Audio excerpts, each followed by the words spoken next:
warahmatullahi wabarakatuh. Alhamdulillah rabbil alamin. Asyhadu la ilaha illallah wa asyhadu anna Muhammadan abduhu wa rasuluh. La nabiyya ba'da amma ba'du. Alhamdulillah bertemu lagi dengan Ibu Zuriati Syaputri pada pembelajaran fisika dengan materi arus searah atau DC. Nah, baiklah peserta didik sekalian, sebelum kita memulai pembelajaran pada hari ini, alangkah baiknya kita mulai dengan pembacaan doa. Pembacaan doa mulai.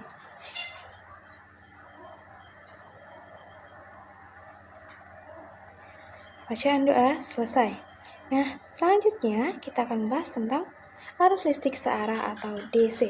Nah, tujuan pembelajaran kita pada hari ini ada 4. Yang pertama adalah memahami arus listrik dan pengukurannya. Yang kedua, memahami hukum Ohm.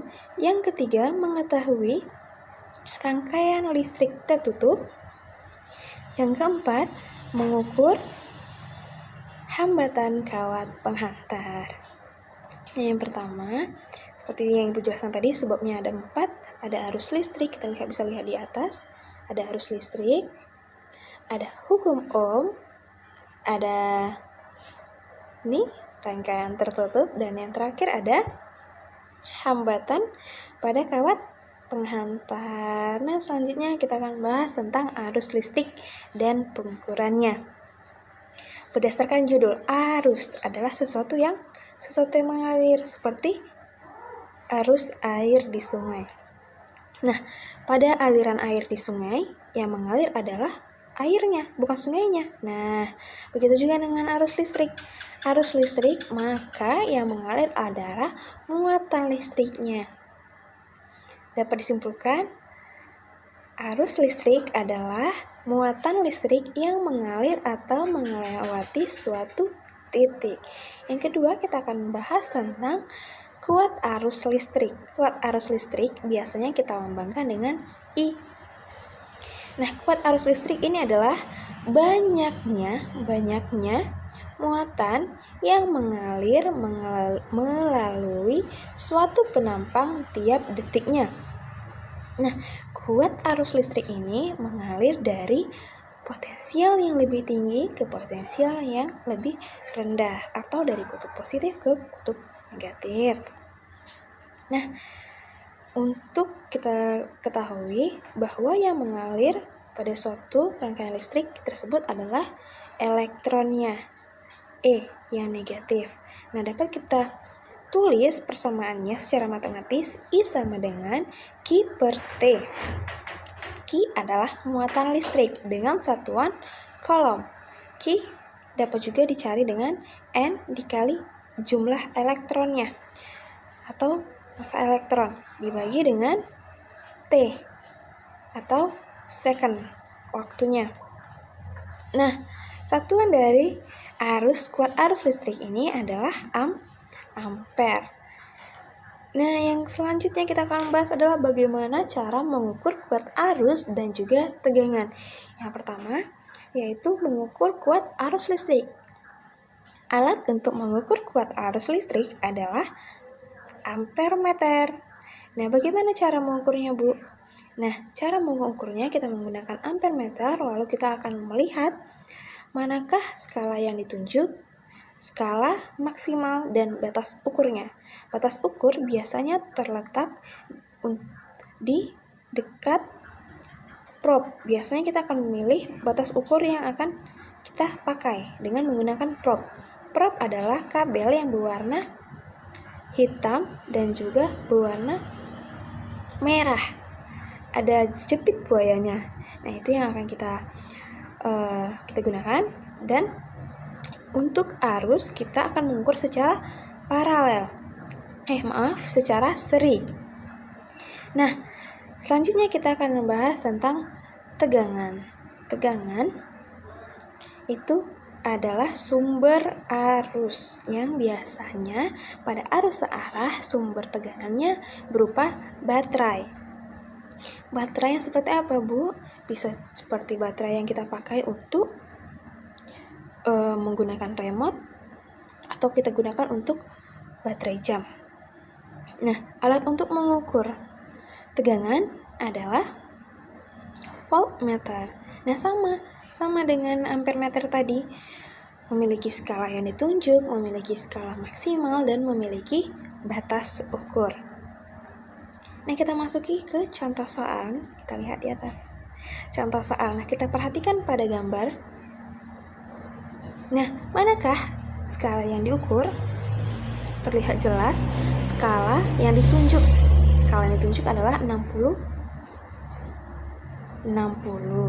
dan skala maksimalnya adalah 100 dibagi, jadi 60/100 dikali dengan dengan batas ukurnya. Batas ukurnya adalah 200 mA. Maka kita masukkan 200 mA, didapatkan jumlah 0,12 ampere. Karena 120 mA kita konversi ke ampere, maka dihasilkan 0,12 ampere. Selanjutnya kita akan mengukur tegangan.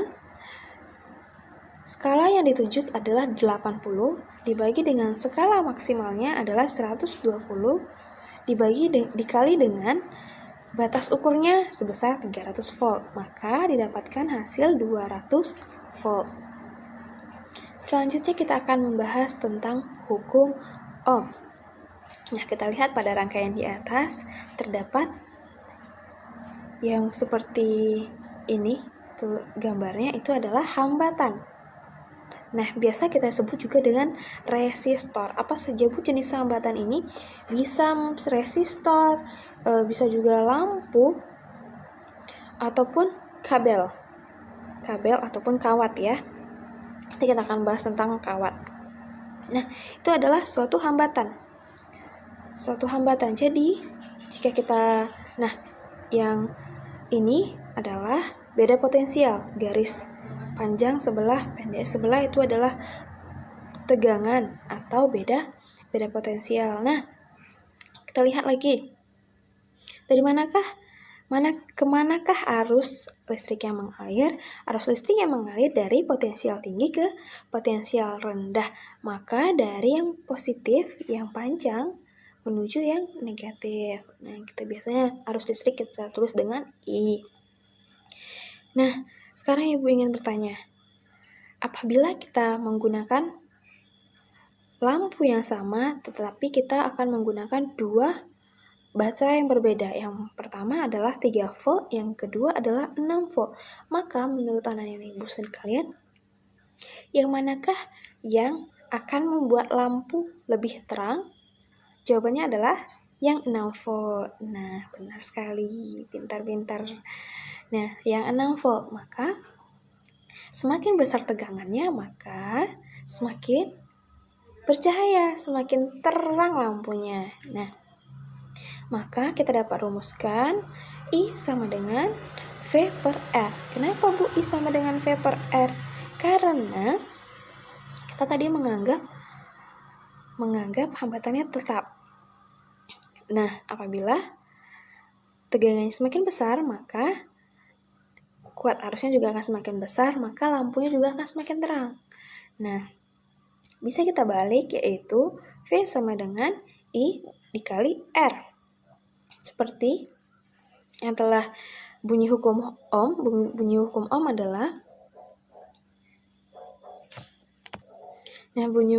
adalah kuat arus yang mengalir sebanding dengan tegangan pada ujung-ujung rangkaian dan berbanding terbalik dengan hambatan rangkaian. Nah, selanjutnya kita akan lihat gambar grafik antara tegangan dengan kuat arus. Maka akan dihasilkan R atau hambatan. Nah, itu ada theta, sudut theta, maka tan theta sama dengan V apa? V per I. Maka hambatannya akan tetap konstan karena tetanya akan tetap konstan. Nah, selanjutnya kita akan memasuki contoh soal. Kita lihat rangkaiannya, ada R di sana, ada tegangan di sana, dan ada arus listrik. Nah, diketahui sebuah hambatan listriknya sebesar 9 ohm dirangkai dengan baterai 6 volt. Maka berapakah kuat arus yang mengalir? Kita gunakan rumus I sama dengan V per R. Maka 6 per 9, maka I sama dengan 6 per 9. Dan hasilnya adalah 0,66 ampere. Nah, selanjutnya kita masuk ke kuat arus dalam rangkaian tertutup atau rangkaian tertutup. Nah, kita lihat sebelumnya, apabila rangkaian tersebut terbuka, yang merah itu adalah saklar. Nah, apabila terbuka tidak terhubung, maka lampu tidak menyala. Apabila kita sambungkan, langsung menyala. Maka dapat kita simpulkan bahwa apabila saklar terbuka, maka lampu tidak akan hidup. Kenapa, Bu, tidak akan hidup? Karena tidak ada arus yang mengalir. Jadi apabila saklar tertutup, semua kawat tersambung, semua ada hambatannya, ada kawatnya untuk mengalirkan, maka lampu akan hidup. Nah, selanjutnya pada rangkaian listrik terdapat dua jenis rangkaian, yaitu yang pertama adalah rangkaian seri dan yang kedua adalah rangkaian paralel. Dapat kita lihat contohnya. Nah, yang sebelah sana adalah rangkaian seri dan yang bergabung itu adalah rangkaian paralel. Dengan rumus kita dapat hitung untuk rangkaian seri jumlah hambatan R total sama dengan R1 ditambah R2 ditambah R3 dan seterusnya. Sedangkan untuk rangkaian paralel 1 per R total sama dengan 1 per R1 ditambah 1 per R2. Sekarang Ibu ingin bertanya, pada rumah kita, pada sekolah kita, dan pada rangkaian-rangkaian listrik yang ada di rumah ataupun di gedung-gedung itu menggunakan rangkaian listrik seri atau paralel? Jangan lupa dijawab ya. Nanti kita akan diskusikan di dalam grup. Nah, selanjutnya itu adalah kita akan membahas tentang hambatan pada kawat penghantar. Nah, kawat merupakan salah satu hambatan juga. Nah, pada sebuah kawat terdapat luas penampang, terdapat panjang, dan terdapat massa jenis bahan. Jadi kawat ini berbagai macam, ada kawat aluminium, ada kawat terbuat dari emas, ada terbuat dari besi, ada terbuat dari tembaga, dan itu massa jenisnya berbeda-beda. Dan menurut anak-anak Ibu, apabila massa jenisnya lebih tinggi, bagaimana dengan hambatannya? Apabila sebuah kawat tersebut dengan massa jenis yang sama tapi dengan panjang yang berbeda, bagaimana hambatannya? Apabila sebuah massa jenisnya sama, apabila massa jenisnya sama, panjangnya sama, bagaimana dengan luas penampangnya yang berbeda? Apakah berpengaruh? Nah, benar sekali, berpengaruh. Jadi, untuk sebuah hambatan itu akan berbanding lurus dengan massa jenis dan berbanding lurus dengan panjangnya. Jadi apabila sebuah kawat memiliki massa jenis yang besar akan menghasilkan hambatan yang besar. Apabila memiliki panjang kawat yang besar dengan semua yang dengan A konstan dan Rho konstan, maka luas penampangnya yang besarlah yang memiliki hambatan yang besar juga. Nah, apabila luas penampangnya besar, maka hambatannya akan kecil. R berbanding lurus dengan 1 per A. Maka kita dapatkan persamaannya, yaitu R sama dengan Rho dikali L per A. Nah, selanjutnya kita akan memasuki contoh soal. Nah, ini adalah contoh soal yang terakhir. Nah, sebuah kawat aluminium memiliki panjang 20 cm dan luas penampang 2 kali 10 pangkat min 4 meter kuadrat dan diketahui hambatan jenisnya 2,82 dikali 10 pangkat minus 8 ohm meter. Maka berapakah hambatan kawat? Yang ditanya adalah R. Maka kita tuliskan rumusnya R sama dengan Rho dikali L per A. Kita ketahui tadi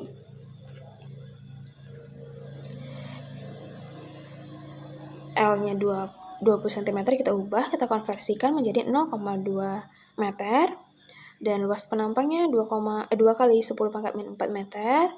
Kita masukkan dan kita dapatkan hasil 2,82 dikali 10 pangkat minus 5 ohm. Nah, itu adalah besar hambatannya. Nah, baiklah anak didik sekalian, sekian pembelajaran kita pada hari ini tentang arus listrik searah.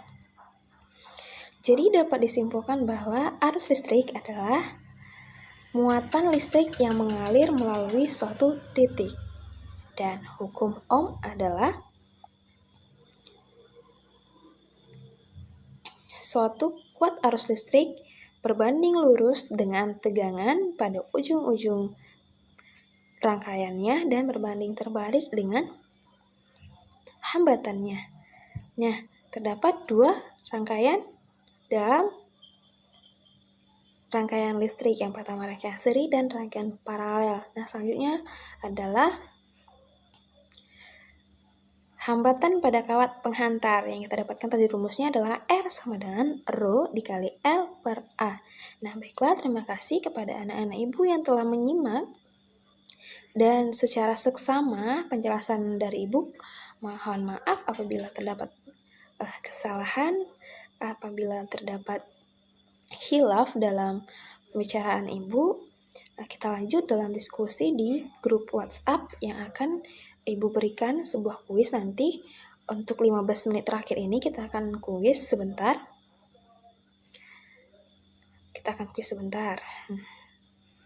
Jangan lupa ya, kita akan kuis. Nah, satu kata dari ibu, terima kasih, dan ibu ada sebuah kata-kata untuk kita semua, itu adalah barang siapa yang berjalan untuk mencari ilmu, maka Allah akan memudahkannya untuk menuju surga. Dan semoga langkah kita belajar pada pagi hari ini memudahkan kita untuk menuju surganya Allah, menjadi pahala dan berkah untuk kita semua. Baiklah, ibu akhiri dengan Assalamualaikum warahmatullahi wabarakatuh.